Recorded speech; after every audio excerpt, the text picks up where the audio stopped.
when you speak negatively about someone, it doesn't just reflect that person. It speaks volumes about you, but also it orients a person's thinking to the negative. Meaning, if you're looking for the best in others, in yourself, in the world, that is going to be your worldview. If we're always focused in on the negative in other people and in what they're doing, then we're going to be looking for the negative, and that's going to become our world.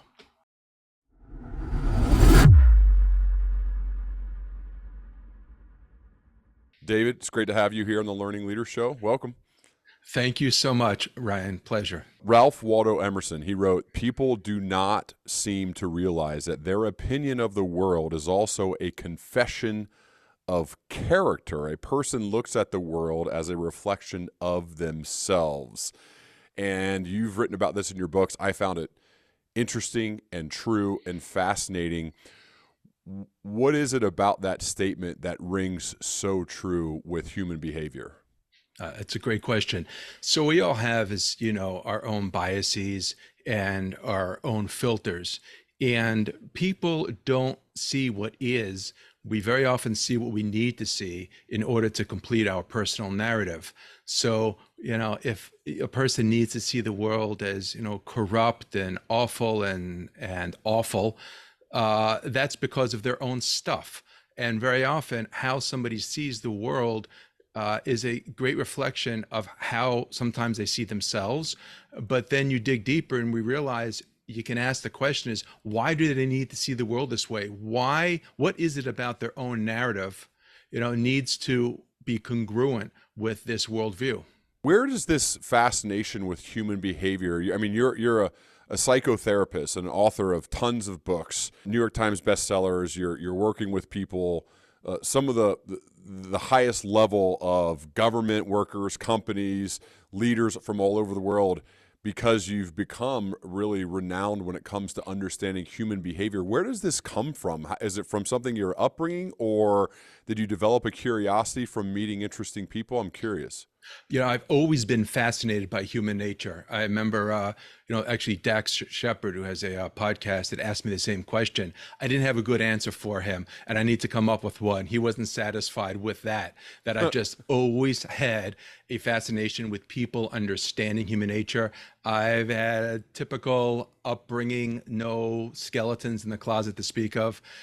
So if you think about it, it's interesting is that people have different leanings. I tell this to my kids, is that if you look at someone who becomes a physician, a doctor, for example, some people gravitate towards different parts of the body, and some we ask ourselves, I could see cardiology, ophthalmology, but why go into whatever it is? But everyone has their own passion, their own leanings, and their own fascinations. So human nature is just mine. What are the ways that you thought about human nature, human beings, our behavior, that were some of the biggest surprises as you dug into the research over the years? That's a great question. I would say just how unchanging it is. And I'm not sure that that's a satisfying answer, but you would think that human nature would have evolved to some degree. We would have been gotten more sophisticated or more moral or less moral, whatever it is. And certainly the times change our behavior. But at its core, human nature has fundamentally not changed, which gives us an amazing opportunity because, once you understand the template, once you understand people, then you just have to plug in what's going on in our world. But, there's, as someone once said, there's nothing new under the sun.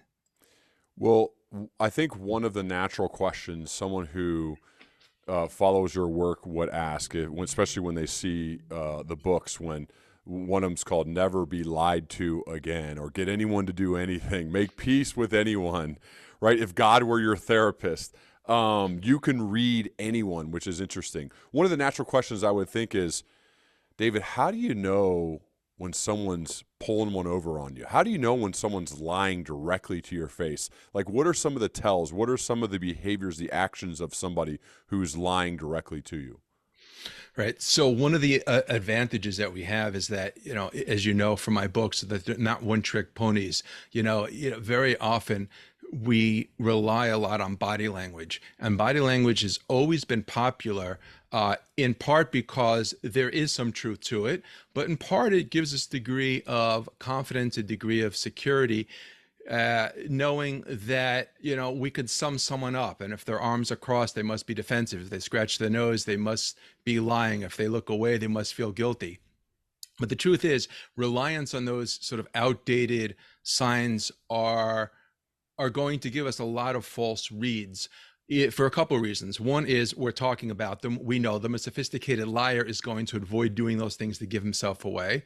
And two is that you're going to want, if to rely on much more sophisticated tools and techniques. So in Mind Reader, for example, we use something called the field of psycholinguistics, which looks at how people use language. And you don't rely on just one or two markers, but rather in a complete sentence or in a conversation, you can look at 9, 10, 11, 12 different markers to see if the person is being honest. So the long way of answering your very good short question is, one marker would be how people use pronouns.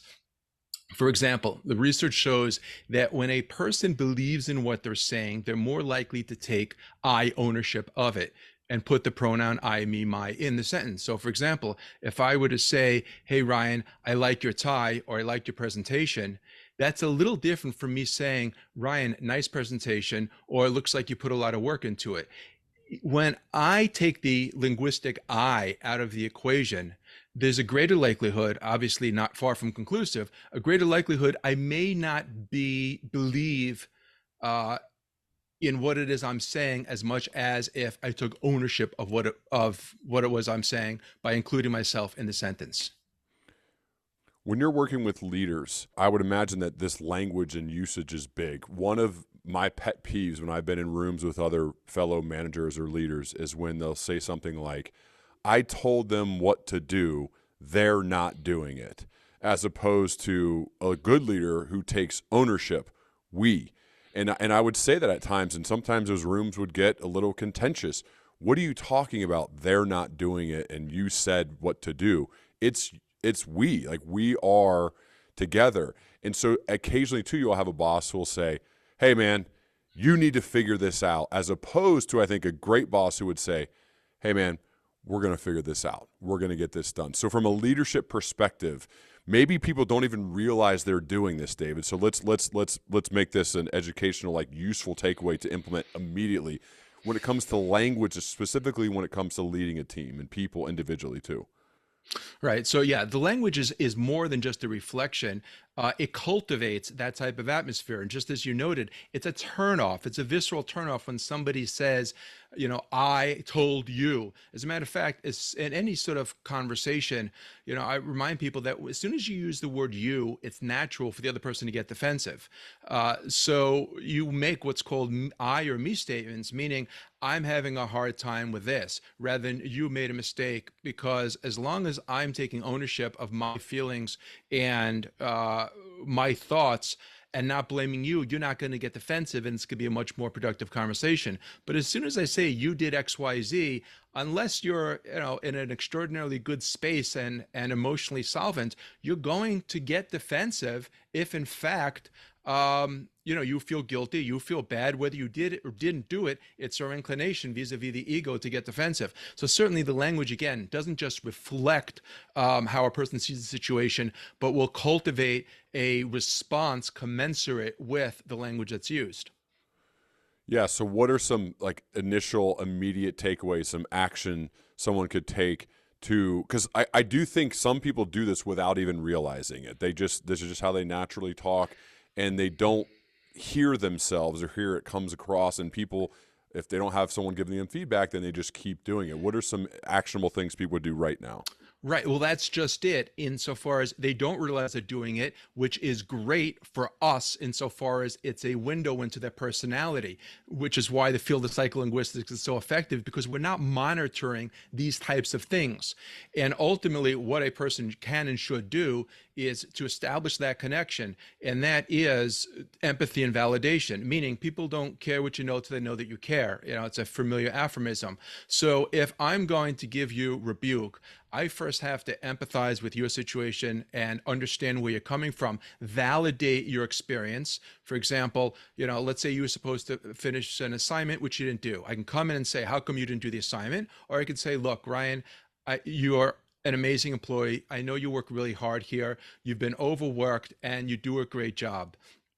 Empathizing with your pain, validating, say, you know what, if I were you, I would have thrown my hands up a long time ago. I really appreciate the effort, time, and energy put into it. In which case now I've got that connection through empathy and validation. You know where I'm coming from. And now I simply would say something such as, here's what's going on, and not tell you did anything wrong, just saying, you know what, I was hoping we'd be able to, get that assignment finished before such and such happened. How are we moving along on it? How's the progress coming along? Because I may not have all the information either. And so if I just come in and say, hey, what's going on? How come we haven't done such and such? Maybe my superior told you to drop it and do something else. I don't know. But no matter what happens in this conversation, I want to make sure that our relationship is improved rather than injured. I read a lot about bluffing. Okay, so I've played poker, not as much recently, but I have for years, definitely in college and afterwards. And I know from my experience, and I'm not a great player, but did okay, when I am bluffing, meaning I don't have a good hand, but I'm betting as if I do, I am a lot less nervous than when I have a big hand and I'm bluffing. And I thought I was a rarity for that. However, I read your work and find that's actually normal, right? It's more normal to be far more nervous to bet with a big hand hoping to get paid off than it is to bluff with a bad hand. What can you share more about that? Sure. The psychology is if you've got a good hand, all the possible permutations and possibilities go through your head, and you don't want to blow it. You don't want to make a mistake. So you're really going through a lot of calculations and equations to see, what is the best way to optimize this. You don't want people to fold and so on. If you've got a lousy hand, it's very binary. Either you're going to bluff them or you're not. Certainly you want to bluff optimally or go out. But when you're bluffing, you've got less at stake. And because you've got less at stake, then you're going to be less nervous. And outside of poker, how does this work? Because from what I'm reading, the person bluffing is actually trying to manage others' impressions that they're conveying the right effect, right? Or serving a personal agenda versus the person who just simply tells the truth. They're not even really thinking about that, right? They just kind of share the story. And I think that's a big difference too when it comes to knowing when somebody is telling the truth or not. And the old adage that I share now as a dad and I try to live by is, one of the primary reasons to tell the truth, other than it's the right thing to do, is then you don't have to remember anything, right? Because there's no story to remember. You just say what happened versus if you're lying, then you got to remember your story. And then they ask you to retell it. And what do you know? You mess it up. So I think that's the big part too with bluffing or lying versus telling the truth. That's right. And certainly in law enforcement, that is one of things that is done, is to ask the person to continue to go over their story, and they look for inconsistencies, because if a person is making it up, it is very hard to keep track of those details.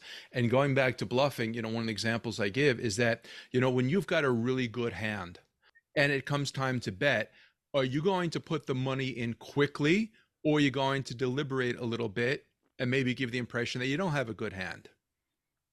Right. So you're generally going to deliberate a little bit. And when you have a poor hand and you want to bluff, obviously you're going to want to give the opposite impression and put your money in very quickly. Now, what's glaringly obvious is this discussion that exactly what the typical, again, not pro poker player is going to be doing. They're going to give the impression opposite of what is really true. So if a person puts their money in very, very quickly, obviously they want to give the impression they have a good hand. But if in fact they have a good hand, they're going to want to give the impression that they don't, in which case they would put their money in haltingly and consider it. And this carries over into many aspects of our life in terms of watching how people try to manage their perception. Do you find yourself, because of all of your work, always on the lookout for people trying to pull one over on you? Yeah, no. So what it does is you sort of develop, that sixth sense that over time it just sort of becomes integrated. So you will feel, and this is just the feedback that I've gotten over the years, is that yes, there's a learning curve and you begin to become paranoid about everything. And then once you sort of integrate it, you're much more calm because you easily can sort of filter out who may be an issue and who may not be. Whereas without the information, you constantly have your antenna up, possibly worried that somebody may very well be trying to pull the wool over your eyes. I'm curious, is it harder to develop friendships for you? I mean, what's it like? Like, what's a good friend for you, or what's it like for you to develop friendships? It's a great question. I always tell people is you can't hold somebody accountable for what they're thinking. So you have to be careful of that, knowing that everyone's entitled to their privacy and thoughts. But no, I like to think that it really allows you to optimize relationships because even though you may know more than the person is revealing, you're also able to understand human nature a whole lot better. And you just, in general, cut people so much slack that it's really hard to do something that's unforgivable. Is there ever a good time to lie? Clarify that question better, please.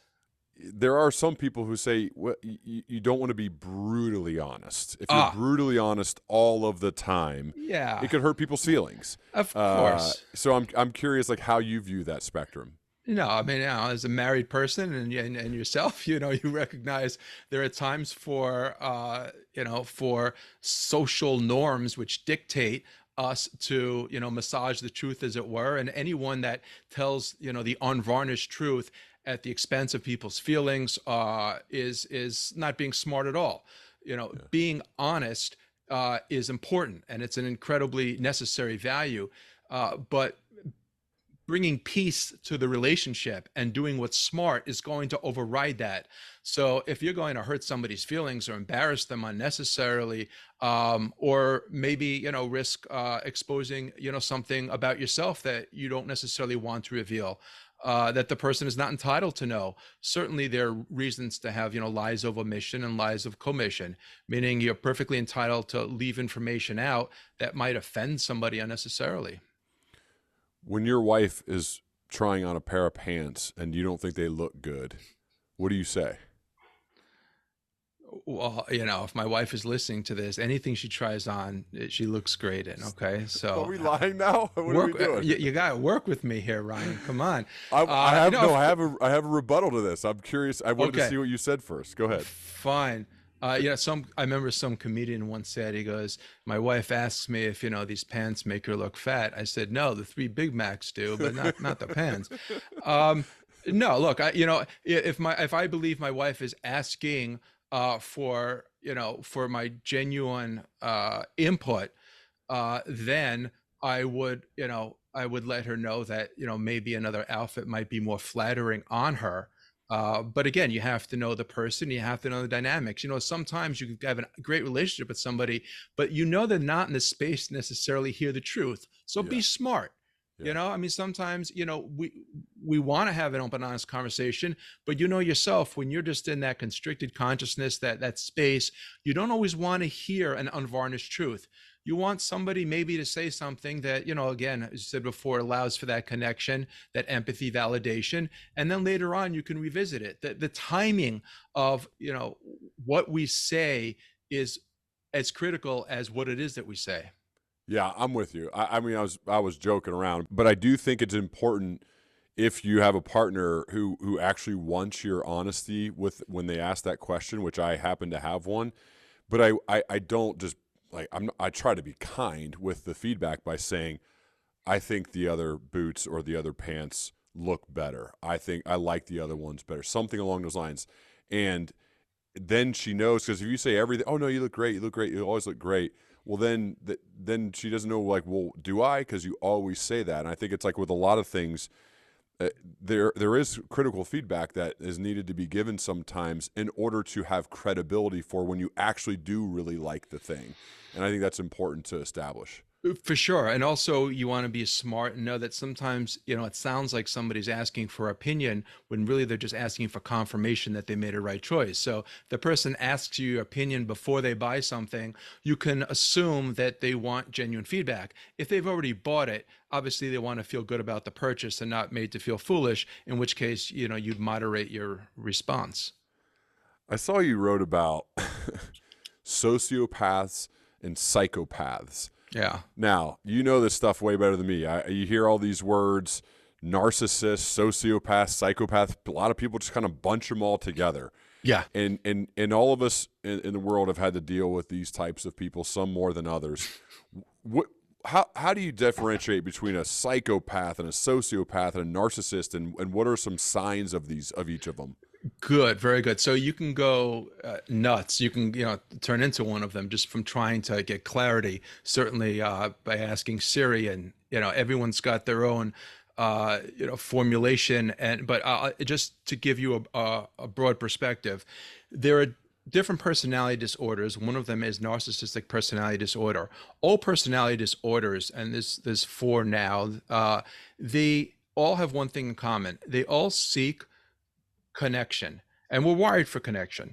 The exception is the antisocial personality disorder, which houses both the sociopath and psychopath. So somebody suffering with sociopathy or psychopathy, that is a person who sadly have no conscience. And, it makes us feel good to believe that everyone deep down inside is good. These people, and this is not a moral judgment, who knows what, they've been through to arrive at where they are, but nonetheless they look at other people as a container, as a vessel, as a tool, and those are the most dangerous, because the narcissist is still seeking connection, and even though they can be very, very difficult to work with and live with, ultimately they want some sort of relationship. They're grossly incapable of it because they suffer with perverse low self-esteem. So if I don't love me, I can't imagine why you would love me. So I can't really receive it. At the same time, I can't really give it.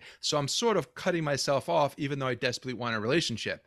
A sociopath or psychopath, and the difference there, by the way, is sociopathy comes about more from the environment, from a childhood that was traumatic and chaotic to an extreme.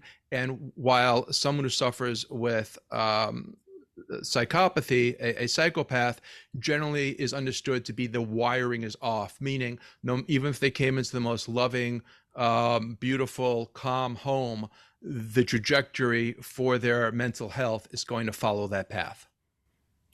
Let's say you work for a narcissist, okay? The first two are pretty scary, but the third one, while not fun, is real. What are some ways to, other than quitting, what are some ways to manage that situation? Right. So be smart. If you understand the psychology, then you can be the one, like the marionette that pulls the strings of the puppet rather than the other way around. First, understand you're dealing with somebody who has very, very low self-esteem. We assume that a narcissist is someone who's filled with self-love and really loves themselves. Not the case. It is an ego that compensates for feelings of guilt, inferiority, shame. They hate themselves. So when you pay them genuine compliment, praise, show appreciation, acknowledgement, ask for their advice, you are giving them a oxygen supply. Now, you're going to find that, so, I'm sorry. So first off, the response is often, I'm enabling the behavior, or I'm just feeding it.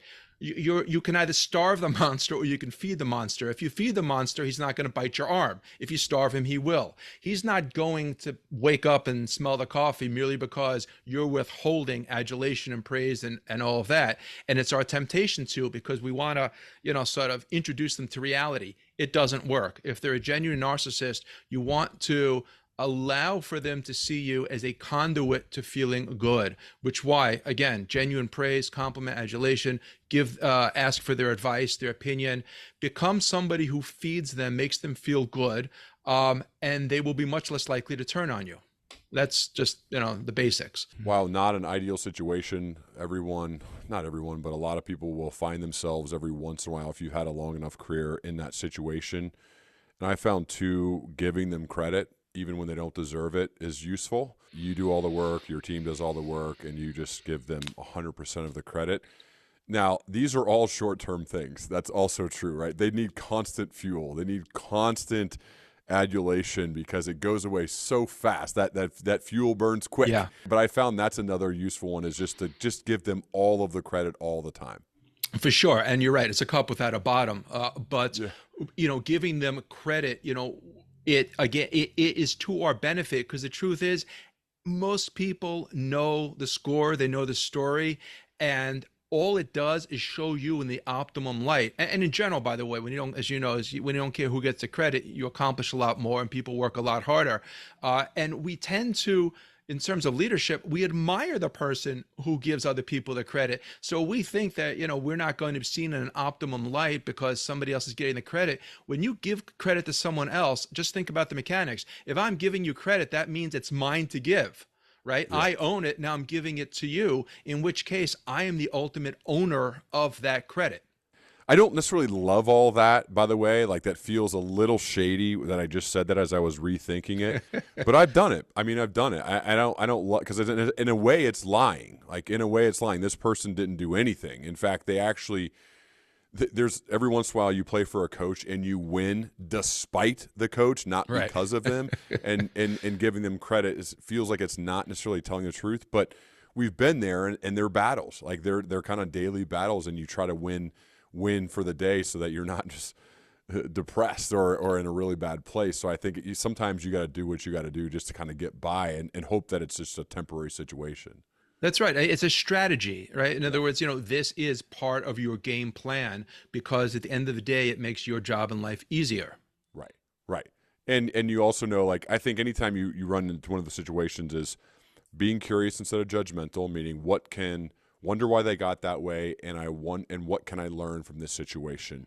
Because you can learn from every single situation in life, good or bad, and usually we learn and you almost remember the bad ones more than the good ones. So what can I learn from the situation, knowing that it's not going to be a long-term thing, but it is where I currently am, and I want to be a decent person for the loved ones in my life. So this is like sometimes the only way you can cope with that. So one of the things as a dad, and my wife and I, we try to talk about with our children is it's very normal and easy to spread negative gossip, especially as kids. Like, talk behind people's backs. Like, people bond over gossiping. I don't like it, but I know it's a human nature. But what does it say about a person who seems to consistently and constantly talk negatively about other people behind their back? Yeah. Okay. It's intuitively, it's that this person needs to feel better about themselves and wants to be a center of influence and information. But you're right. There's a couple of foundations when it comes to parenting. One is in terms of honesty. I always tell my kids, if I ask them if they've done something and they don't want to say, they can plead the fifth. Why? Because I don't want them to get into the habit of lying to me or to anyone. So pleading the fifth. Isn't pleading the fifth like basically admitting it? Yeah, but that's just it. It's admitting it without saying it. In other words, my child says I plead the fifth is that I don't. If they're not able to tell me the truth, then they don't have to tell me anything. We both know what it means. Obviously, it's a little bit different in our illegal system, but pleading the fifth is that, is the right against self-incrimination. So, and I always tell them, whatever it is you've done pales in comparison to lying about it. So the first thing is you never want to get a child into the habit of lying. And the second thing is, sure, speaking positively. And this is something also that actually we do in our home as well, is that, when you speak negatively about someone, it doesn't just reflect that person. It speaks volumes about you, but also it orients a person's thinking to the negative. Meaning, if you're looking for the best in others, in yourself, in the world, that is going to be your worldview. And that's the optimum worldview certainly for a child to develop, to be able to see the best in others, in themselves, in the world. But if we're always focused in on the negative in other people and in what they're doing, then we're going to be looking for the negative, and that's going to become our world. So true, man. I mean, that is such a critical point and an element from a leadership perspective.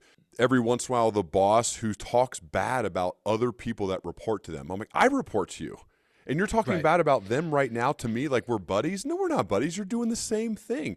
To me, that is one of the most critical elements is make your default setting speaking kindly about other people, finding their strengths and telling other people. We say spread positive gossip, talk positively about people behind their backs, to their face too. Tell them, right? Tell people when they do something. Like, it's great to give them an honest, genuine, real compliment, but talk kindly behind other people's backs.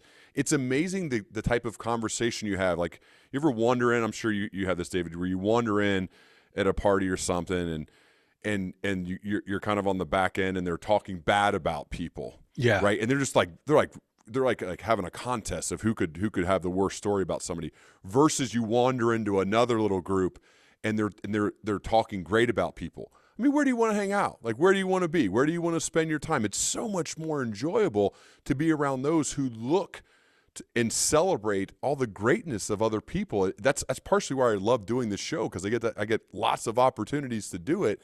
And to me, that's just a much more fulfilling and enjoyable way to live. It is. And we are attracted to positivity. And certainly the hallmark of a leader is, you can denigrate the competition, or you can talk about the positive qualities in yourself and what it is you bring to the equation.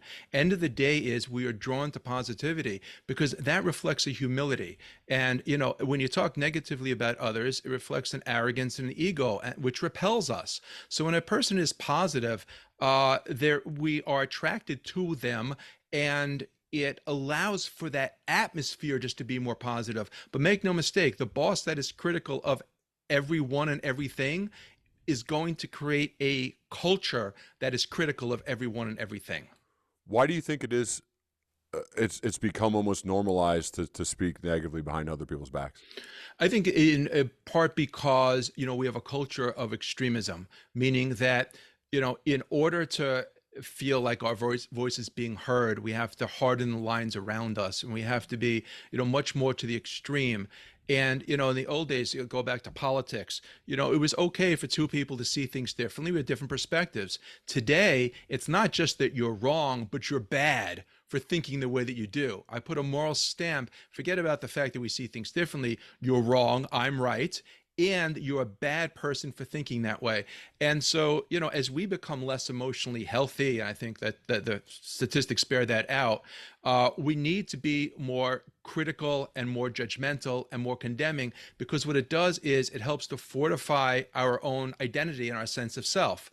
So if the very reason why we judge in the first place is because the ego says is that I won't be secure unless I can define, categorize, label, and if necessary, condemn you, and be very, very clear. But it requires a degree of vulnerability, a degree of honesty, a degree of courage in order for me to look at you, to talk to you, to have an open conversation without putting you into a box. Because the ego tells me I've got to be sure, I've got to forge an unknown into a known, and I've got to make sure I categorize everything. But when we do that, we don't really have a conversation. We see a projection of our own securities. I can't really talk to you because I'm just seeing and predicting and trying to control what's going to come next. What do you think of ego? Is it good or bad, or is that a bad question? Like, what do you think of It's ego a overall? beautiful question, and it's so misunderstood. Here's how it works. In broad strokes, it's self-esteem refers to the degree to which I love myself and feel worthy of good things in life. That's a healthy. As my self-esteem decreases like a seesaw, the ego is now going to expand. The ego is a false self. It exists to compensate for feelings of guilt, inferiority, and shame, and so on. The ego's job is to project an image of what I'm not, but how I want the world to see me. So the bigger the ego, the more egocentric a person is, by definition, the less they like themselves and the less emotionally healthy they are, because it's the ego that blocks perspective. So we talk about a person having a big ego and we conflate a lot of things there. Confidence is not self-esteem. They're two different animals. And the ego is inversely related to the degree to which a person genuinely loves themselves. And an ego-oriented person, we know, is sees things in black and white. They have to judge, they categorize, they take everything personally, they have a hard time accepting responsibility and fault. But high self-esteem equals humility, meaning I know that I'm great, but at the same time, my being good or great doesn't make me better than you. It makes me better off, but not better than. One of my close friends is brilliant. He's a mentor. I look up to him in a big way. And when I tell him that, and when I ask his advice frequently, he probably gets tired of it. He'll say, "Man, I don't know what I'm doing. I'm just figuring it out. Like, I don't really know what I'm talking about." You know, like and he genuinely, he's not making it up. Like, he genuinely believes that. But every time I ask him a question or he speaks, you know, I'm writing it down. I'm like thinking of how I can implement it. And it's amazing how that works, isn't it? That the one who like has the most great stuff to give truly thinks he doesn't have it figured out and is just trying to kind of go from one day to the next. Like, has confidence for sure, but never claims like this is the answer. He's like, I'm just trying to figure it out, man. That's right. That's right. That's beautiful. And we are drawn to that humility. And that's the difference between confidence and self-esteem. Again, self-esteem is the degree to which a person loves themselves. Clearly has high self-esteem, which produces humility. At the same time, confidence is how effective we are in a certain area or comfortable we are with a certain trait or characteristic. So, you know, he can consider himself, or we can, you know, have high self-esteem and be a bad tennis player. My ability to play tennis is not good, so I've got low confidence. Doesn't mean I don't like myself. So what happens is when you've got somebody with low self-esteem but high confidence, that's going to produce the most arrogant, obnoxious guy in the room, because his whole identity is built around the fact that he's smart or he's good looking or he's talented in a certain area, but he has no developed sense of self and certainly no appreciation of his self-worth. So how does one build confidence? So confidence is going to be how effective I am in a certain area or comfortable with a certain trait or characteristic. And that's going to come from being more effective at whatever it is I do, developing my talent and my skills in order to be better at what it is I do. If I want to work on my self-esteem, there's no shortcut. I have to make choices that allow for me to feel better about myself. But anytime I give into my ego or overindulge in the body and, you know, excess sleep, excess entertainment, it chips away at my self-respect and I like myself less. So we gain self-esteem and like ourselves more really by being more responsible and acting with congruence and authenticity with our real values and our real sense of self. But confidence is about being effective at doing something. And That's usually right. the way to get effective is you just got to do it a lot, I found, whether it's hosting a podcast or throwing a football as I used to do. I mean, so you're saying if someone's like, I don't have that much confidence. Actually, let's switch that to, I just got promoted. I crushed it as an individual contributor, as a sales rep. This was me, right? Then I get promoted and I'm a manager now, which is a completely different job than being a killer sales rep. Okay. Peter principle comes in. Well, hopefully not, but maybe. I mean, I wrote about that in Welcome to Management. But so they may have self-esteem because they did well as an individual sales contributor. They were the number one rep or whatever. They get promoted and they have imposter syndrome. Yeah. They think, I don't belong. I can't believe they chose me, even though, right? So how does one deal with imposter syndrome and get more confident at a job that they got hired to do? That's a great question. So what's interesting is that imposter syndrome is more of a function of self-esteem than it is confidence. And let me just sort of flesh out how that works. Is that, you know, when you were effective at your previous job, you had built up a degree of confidence in that job. That has nothing to do with whether or not you've got self-esteem, right? We've got people who are confident in their jobs who like themselves and people who are confident in their jobs that don't like themselves, right? So imposter syndrome is when a person feels that they are unqualified to be in a position in which they are qualified for. They don't feel like they belong. Now, it's certainly natural as we transition to a new position to feel a little bit like, you know, a duck out of water And that's not necessarily imposter syndrome. And imposter syndrome comes from a gnawing sense that we're going to be discovered, we're going to be found out, that we don't really belong. And that, interestingly enough, has less to do with confidence and how effective we are, because you can have somebody, quite frankly, who's very, very effective at their job, but still suffers with an imposter syndrome, because that really is, and it's misunderstood, it really is a function of self-esteem, not of confidence. So are we using the wrong words? I mean, how do you deal with that though? If you feel, I had this genuine feeling, and I get the question so much because I work with a lot of people who are newly or recently promoted. Right. And in a quiet moment, one-on-one with me, not in front of their teams, they're like, Sure. "Ah, man, I don't know, man. I didn't realize it consisted of all this stuff here.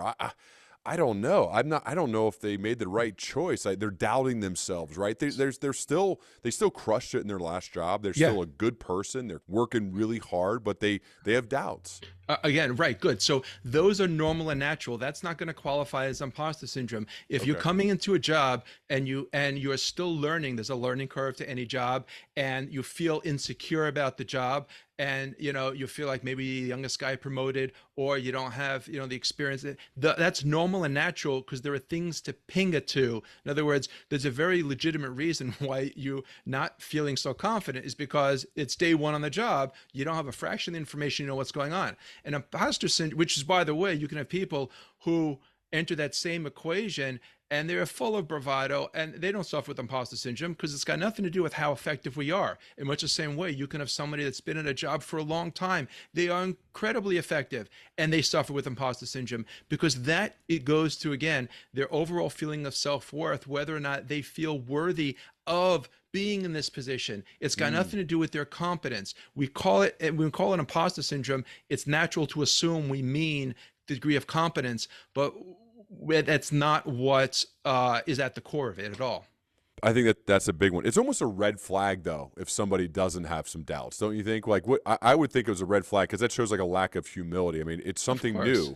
You should be like, oh, I don't know, like wondering a little bit. Of course. And look, the person who's not afraid to make mistakes, the person who's not afraid to admit he doesn't know something, that's the one that's going to learn and going to grow and do well.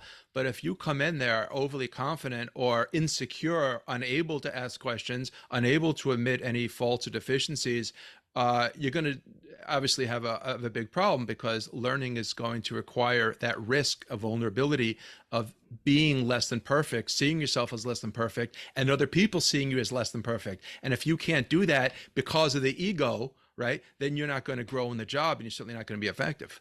That's so hard to do. When I got promoted from a director to a VP, I actually changed companies and I changed industries from being in the legal field to now working in healthcare. Every single person that worked for me, directors, managers, and sales reps, they all knew more than I did. It was such a humbling experience to say, I'm going to ride with you to go meet with these clinicians. And I hate that I'm not a big value add. I would say that, but I need to learn. Yeah. And the only way to learn is I'm going to listen and I'm going to take notes. And after the meetings, I'm going to ask you questions. Will I try to do something during the meeting? Maybe if it presents itself, because sometimes the title can be useful. But man, it was tough. It was really hard to go in there being the dumbest person in the room every single time, including people who worked for you. It's really hard, but I think it's necessary to approach and to learn and to get better. Of course, of course. And you've got the right mindset, because you also have a degree of self-esteem, knowing that, you can fail and not be a failure. You can make a mistake and, not be bad. The ability to be able to be vulnerable and venture out and risk falling down and getting back up is going to allow for you to grow. But if a person has a mindset that, that failure is going to mean that there's something wrong with them, or that other people will see them in a negative way, they're never going to learn. They're never going to grow. How can you tell, David, if this is not just in personal interactions, but partially there, but how can you tell if somebody is genuinely interested in you? Well, I assume that they are. Now, right. So Tell jokes, it works, man. yeah, right. So you know what? It's interesting is that very often something like that can be glaringly obvious, but like we see what we want to see, we hear what we want to hear. So certainly going into it, objectively is going to be our greatest weapon. But it depends. So if you're in a conversation with somebody, we've all been there. You're talking and you're not that interested in the conversation. You don't provide a lot of feedback. There's not a lot of follow up. There's certainly, you're not facing the person. You're looking to sort of get away. So if you're speaking to somebody and there's an actual back and forth, like in this conversation, which by the way is absolutely delightful, there's a genuine interest on both of our parts, and you can hear it. I think the listeners will be able to as well. There's a genuine curiosity, and that's what's driving the conversation. They're not one word responses. No one's looking to get away from the other. There's certainly visual cues that you can pay attention to if the person is facing toward you, facing away, and certainly the person actively listening, following up with questions. But if you find that they are not fully engaged, either physically present or engaged in the conversation, I think that would be just a basic flag. You've had to have that friend, and I do, and I'm thinking of one. I love him, okay, but I seen the interaction in person with him and the girl, okay, walks up to her. I've seen the text following up, and it's hard because I love him, but I'm like, dude, she's not into you, man. And he doesn't see it. And he's smart guy, good guy, doesn't see it. Why is that? Like, do we just want to, we fool ourselves, or like, what's going on there? Again, it's one of the biggest ways to be able to really read people is to move our own biases out of the way. And of course, we can't do it completely because we've got the whole subconscious layer there. But being able to see what you don't want to see and hear what you don't want to hear will allow for you to let reality come in. And what is blatantly obvious to you completely eludes him. And one, again, a very good indicator is the degree of engagement. A person who is interested is looking to extend and further engage in the conversation or the correspondence. A person who's not interested, you're just going to find that they are not going to want to engage with you. There's not going to be a lot of follow-up. There's not going to be a lot of curiosity. You're going to get maybe polite responses, but there's not going to be that level of engagement. Exactly it. It's like you're reading the text right now. So you work with leaders from all over, like some of the highest level leaders. When you think about the ones who have sustained excellence over an extended period of time, what are some of the commonalities among them? You know how they say in real estate, location, location, location? So when it comes to leadership, humility, humility, humility. And now how that manifests in a myriad of ways. First, you get somebody up there who acknowledges that he made a mistake. Any leader that you weren't going to find out about, instantly you feel more connected with him because he took, what prevents us from connecting with other people is our ego. And so as soon as he acknowledges he made a mistake, takes ownership of it, we instantly feel close to the person. Now it's a little counterintuitive because we assume that a leader is somebody who might, be, charismatic and flawless and present this perfect polished image, but we don't connect with someone like that. And we don't follow someone like that because we know it's inherently inauthentic. It's not real. Right? Because real people make mistakes and they acknowledge them. So we feel closer to somebody when they are able to acknowledge a mistake, a fault, a weakness. Certainly sharing the credit with other people is something that's, exemplifies humility. Doing jobs that are quote unquote beneath you. All of these are a reflection of a person because what at the core of humility, again, is self-esteem. A person who genuinely loves themselves, which means by definition their ego is not engaged. They are able to appreciate their greatness, at the same time connect with us. And humility is a tremendous reflection of that.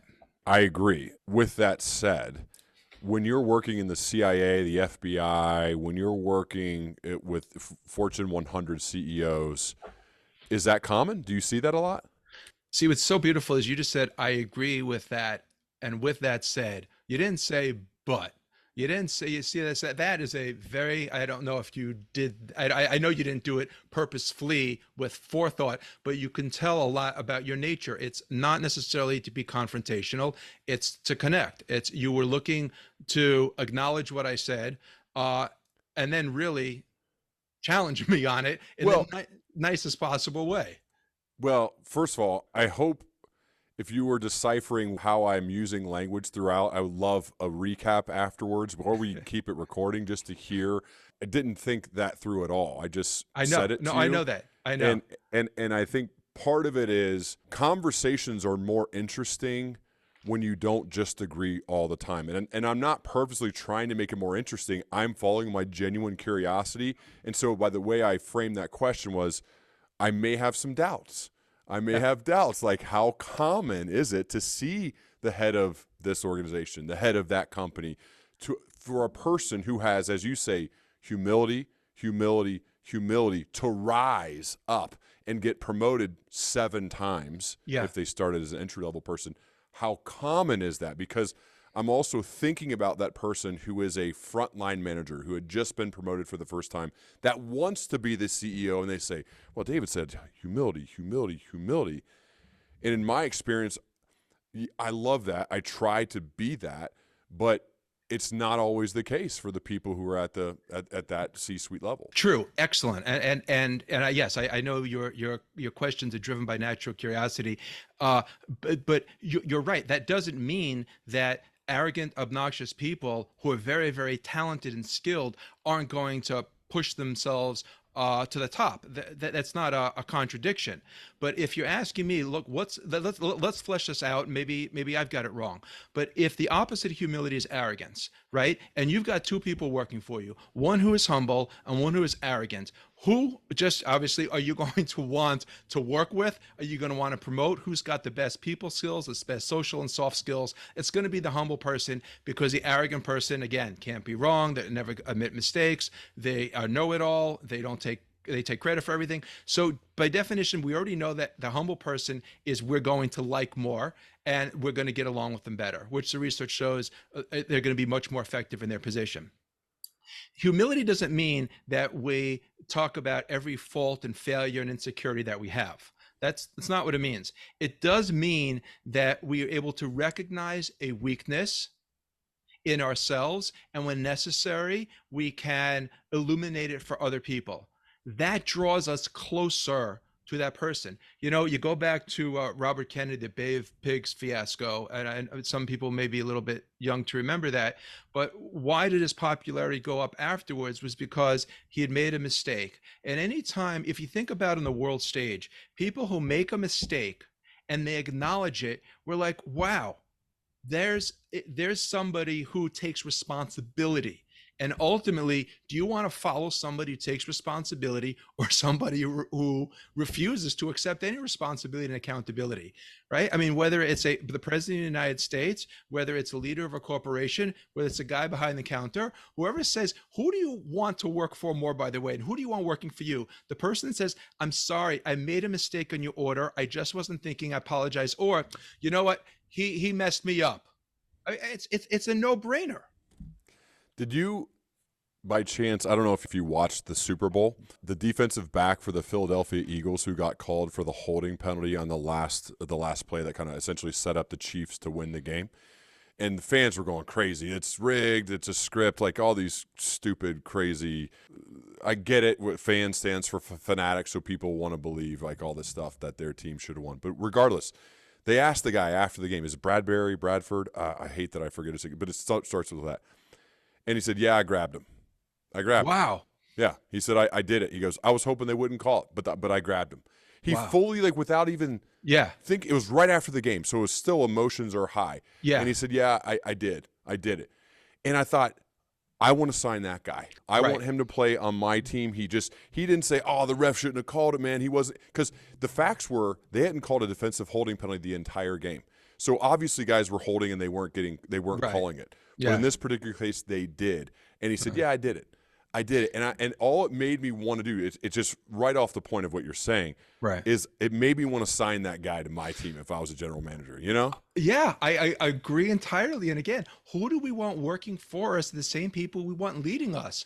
A person who can acknowledge responsibility, even when it doesn't look favorably on him, even though no one would have found out and he might have gotten some flack for it. You realize there is somebody who is the hallmark of humility, and that again is what connects us to other people, and that's the kind of people we want leading. you probably also get questioned from those earlier in their career. And I'm curious, for somebody who's a recent college graduate, early 20s, they want to do good, they want to leave a positive dent in the world. What are some general pieces of life/career advice you'd give to that person? That's a beautiful question. So first off is do what you have a passion for doing that contributes to the world in some positive way. You know, people that go into a field because it's going to make them more money, if they don't have a passion for it, they're just not going to be as successful, certainly not as fulfilled. And the money is, you know, not that money is not needed, but if it's the pivotal criterion, you're going to find yourself just feeling burnt out, and, you know, it'll be a midlife crisis when you'll shift gears anyway. So find something you have a passion for doing and that can contribute in a meaningful way. Try not to get too caught up in the image of what other people will say and think, because that's just the ego telling you that I need this job. So, you know, this kind of job. So people will think I'm a good, a person will think I'm valuable, or I'll get, you know, the praise, or I'll present a certain image. Anything that we do that's just for an image drains our authentic self. So find a genuine passion that you have, see how it connects to helping and building and, you know, up other people and making things better, and you'll find this congruency and this authenticity, and you'll generate your own passion. But if you do something that just lacks integrity, or you're doing it for the wrong reasons, it's like having one foot on the gas, one foot on the brake. You're always going to feel that sort of jerking motion and never really get that internal momentum. I mentioned a few of your earlier books. The most recent one that I highly, highly recommend people read is called Mind Reader: The New Science of Deciphering What People Really Think, What They Really Want, and Who They Really Are. We covered about 6% of that today, so there's plenty more to dig into when you read Mind Reader. I really appreciate your time being here, David. I'd love to continue our dialogue as we both progress. Sure. Ryan, you're a terrific talent. You're a lovely person. And I genuinely enjoyed this conversation immensely. Thank you. Thank you so much, man.